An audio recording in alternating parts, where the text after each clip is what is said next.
We're here with Cauldron in the Crowbar. Can you introduce yourself and the band to the listeners? Hi, I'm Jason. I play bass and vocals for Cauldron. And I'm Ian. I play guitar and occasional backing vocals for Cauldron. Can you tell us a bit more about the history of Cauldron? Okay, well, we formed in around July 2006 out of the ashes of my previous band, Goathorn. And we used some of the Goathorn demos to make our first EP, which was Into the Cauldron in late 2006. And then we signed with Earache a couple years later, and we've done 3 full-length records since then for Earache and a few tours. That's the really short history of the band. Cauldron has seen quite some lineup changes, I've read. Particularly when it comes to drummers. Is this guy a keeper or? So far, he's a keeper. We'll try to keep every drummer, but they just keep leaving us. But yeah, no, it's been me and him from the start, me and Ian, and I think we've had 5 or 6 drummers now, but it hasn't stalled us any. We're still going strong, and Miles has been a great addition to the band so far. So we're hoping it lasts a long time. You guys are on tour, right, with a couple of bands. One of them I know is Van der Buist. How is the tour going so far? The tour has been great. It's probably our best tour yet so far. And the shows with Van der Buist are done now. We finished with them yesterday. And now we just have a week left on our own. We're going up to do some shows in Scandinavia, and then one more show in Belgium, and then we go home. Cauldron and Van der Buist are both a 3-piece band, with also the bass guitar singing. Bass guitar singing. Do you guys learn something from each other musically or during the tour? I think so. I think I've learned some useful things from watching Willem play guitar every night. He's got an amazing guitar sound, like one of the greatest guitar players we've toured with.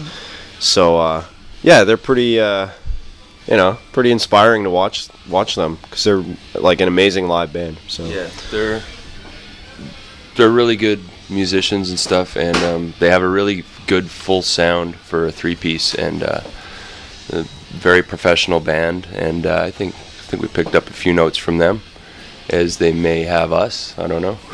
They might have picked up some bad habits from us.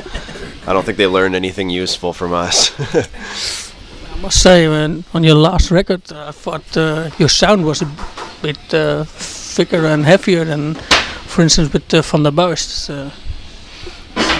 Yeah, well, I think they consider themselves more of a rock band, and we consider ourselves more of a metal band. Not that doesn't cross over a bit, but we worked hard to get that sound. We were very specific about the sound we wanted, and I think we achieved it on the new record. Yeah, what are your main influence? Which band? It's hard to name just a few bands to sum it all up. There's just so much stuff from. For me, it probably starts with the early Metal Blade, Metal Massacre stuff, and as well as a lot of old German metal, new wave of British heavy metal.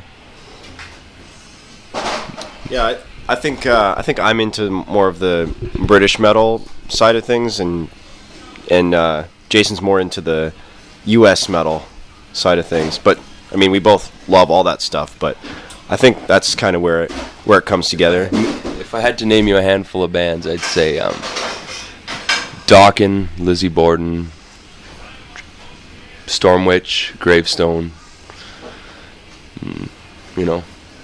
The obvious ones like Metallica, early Metallica stuff. Tomorrow's Lost, your latest record, got released a couple of months ago. How do you look back on it now? I think we're pretty satisfied with it. I think the most of any recording we've done. I think we can live with it the most. Yeah, so far reception to it has been really good, but it's only out in Europe. It hasn't been released in North America yet, so it's hopefully being released next month, or tomorrow. Yeah, so You guys don't have a record company for that, or our label lost our label was changing distributors in North America, so it was just a period of time there where they didn't have a distributor, so they decided to delay the release over there. But yeah, the new record so far has been a step in the right direction, I think. Step up for us.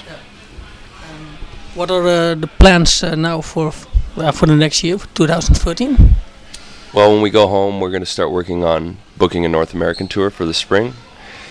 And then hopefully we can get over here at the end of festival season, maybe do a festival or two, and then tag another tour onto that. At least that's what we're hoping for. If not, we'll just hit the jam space and start writing some new stuff. Yeah, thanks a lot for the interview. One last question I always ask is, do you have anything you would like to share with the listeners? Stay in school. Eat your vegetables. You'll grow tall like us. Drink milk when you're a kid. Grow strong bones. And don't cut your hair. And buy our fucking album. Buy Tomorrow's Lost. Out on Earache. Buy it.